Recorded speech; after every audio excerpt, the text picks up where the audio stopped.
Aqui a ordem cronológica, histórica, cronológica, de como se deram as diversas listas de livros que influenciaram a Bíblia cristã ou a Bíblia católica e a judaica. E não vou entrar em detalhes quanto às igrejas ortodoxas, entendeu? Para não alongar muito o vídeo, mas as listas dos livros judeus, católicos, protestantes. Então, a primeira vez que houve uma junção de escritos ali, uma compilação de escritos, que poderia ser chamada de cânone, lembrando que cânone é uma lista de aceitação obrigatória dentro de um grupo, de uma comunidade. Então, quando é uma aceitação obrigatória, é um cânone. Se não é de aceitação obrigatória, não é cânone, é uma lista como outra qualquer. Primeira vez que houve essa união de livros se deu ali durante o cativeiro babilônico dos judeus. Então os judeus tinham saído do seu território, não tinham mais o templo, não tinha mais a forma de exercer o sacerdócio, não tinham mais o seu rei, não tinha mais o seu território, não tinha mais profetas. Então eles tinham que buscar uma outra forma de passar os ensinamentos para os seus filhos, né? Então eles decidiram compilar livros que eles tinham até então. Isso aí por volta do século VI a.C. Então eles compilaram aquilo que a gente chama de Torá ou Pentateuco, que são os primeiros 5 livros ali que nós temos no Antigo Testamento, Pentateuco.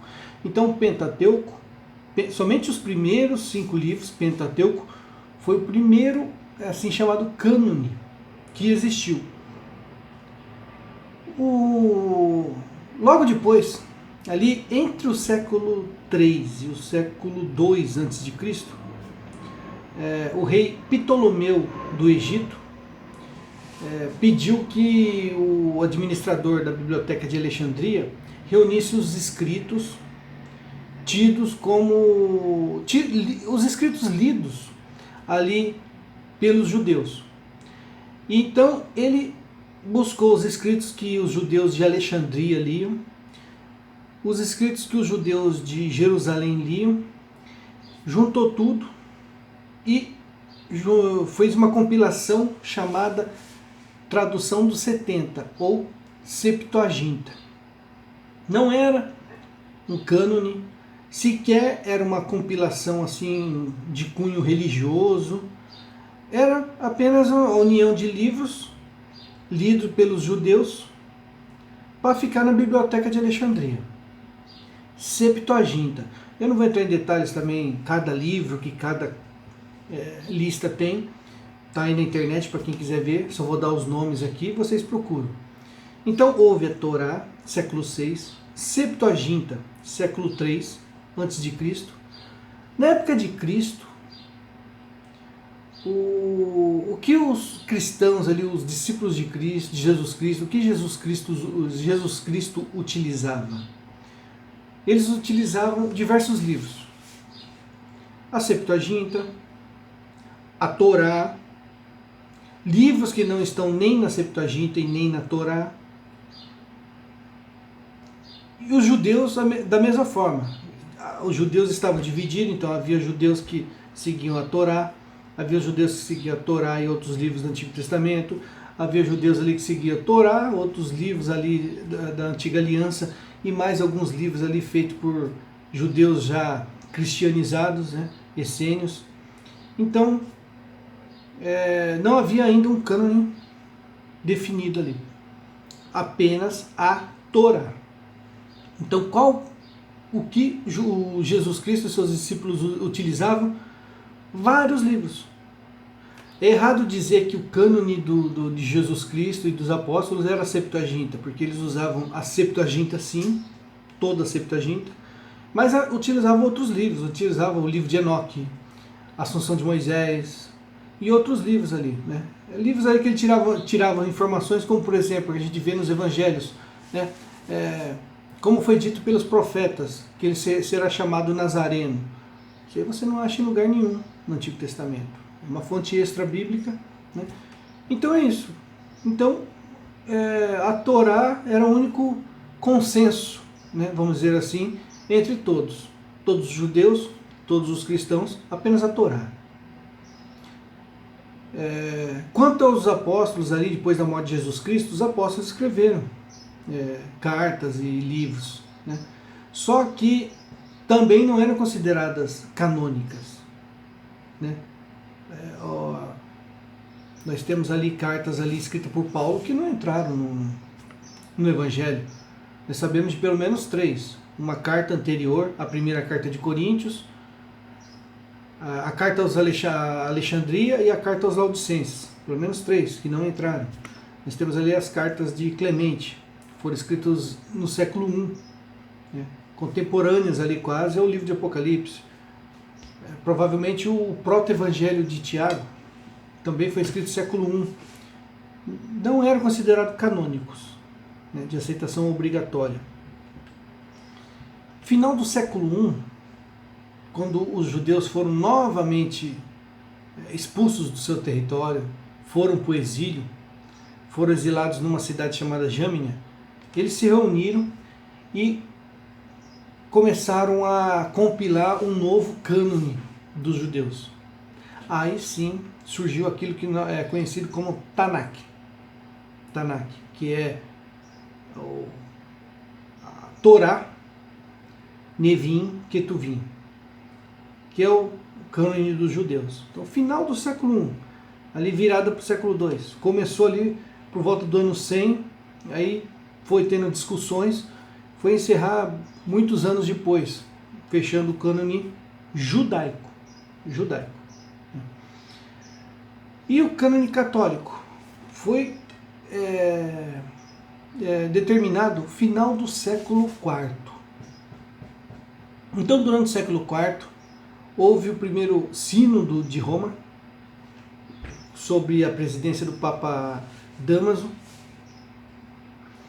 Depois houve o sínodo de Hipona e Cartago. E nesses 3 sínodos ficaram determinados a lista de livros que comporiam o cânone bíblico cristão católico. Roma, Hipona, Cartago, século IV, final do século IV, o Papa Gelásio pede para Jerônimo fazer a primeira Bíblia. A primeira coisa que surgiu na face da Terra para chamar de Bíblia foi feita no final do século IV, a pedido de um Papa para Jerônimo. Depois os ortodoxos cismaram, separaram da Igreja do Ocidente. Como eles aceitam apenas os 7 primeiros concílios, não aceita Roma, Hipona e Cartago porque eram sínodos, então eles têm listas diferentes de livros nossos. Só que o cânone católico depois foi referendado no segundo concílio de Nicéia, concílio de Florença e depois, posteriormente, concílio de Trento, né? Então, Roma, Hipona, Cartago já havia sido decidido, Florença reafirmou, Trento reafirmou novamente. O cânone e a Bíblia do jeito que nós temos hoje. Então, Vulgata foi a primeira Bíblia, igualzinho que a gente tem hoje.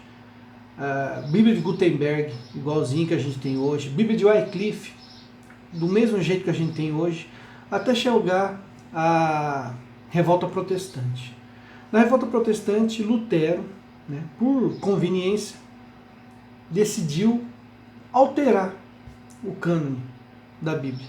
Então ele tirou alguns livros do Antigo Testamento, para ser mais exato, 7 livros, e alguns livros do Novo Testamento ele disse que traduziria, mas que não eram inspirados, eram apêndices, mas não deveriam fazer parte da Bíblia. Mas ele não teve coragem de tirar, ele apenas deixou dizendo que eram apêndices e que não eram livros inspirados.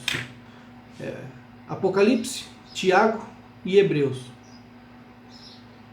Mas constava na Bíblia. A Bíblia de Lutero tinha esses livros e os chamados deuterocanônicos. Bíblia King James tinha. A Bíblia de João Ferreira de Almeida tinha. Todas as Bíblias tinham esse livro. Até por meados do século XIX, quando a Academia Americana Bíblica decidiu realmente fazer uma primeira edição de uma Bíblia sem esses livros. Mantiveram os 3 livros do Novo Testamento que Lutero não queria, mas os 7 livros do Antigo Testamento que Lutero também não queria, eles retiraram. Não sei porque não retiraram todos. Retiraram apenas o que Lutero rejeitou do Antigo Testamento. O do Novo Testamento, Lutero rejeitou, mas a Sociedade Bíblica Americana decidiu permanecer com esses livros. E a partir daí, século XIX, começou a ter as Bíblias protestantes do jeito que elas têm hoje, mutiladas.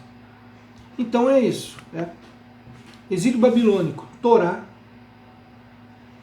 final do século I depois de Cristo, Tanakh, século IV, Bíblia Católica, século XVI, Bíblia Protestante, e século XIX, Bíblia Protestante já mutilada. Então, espero que vocês tenham gostado desse vídeo. Curtam, compartilhem, divulguem o canal.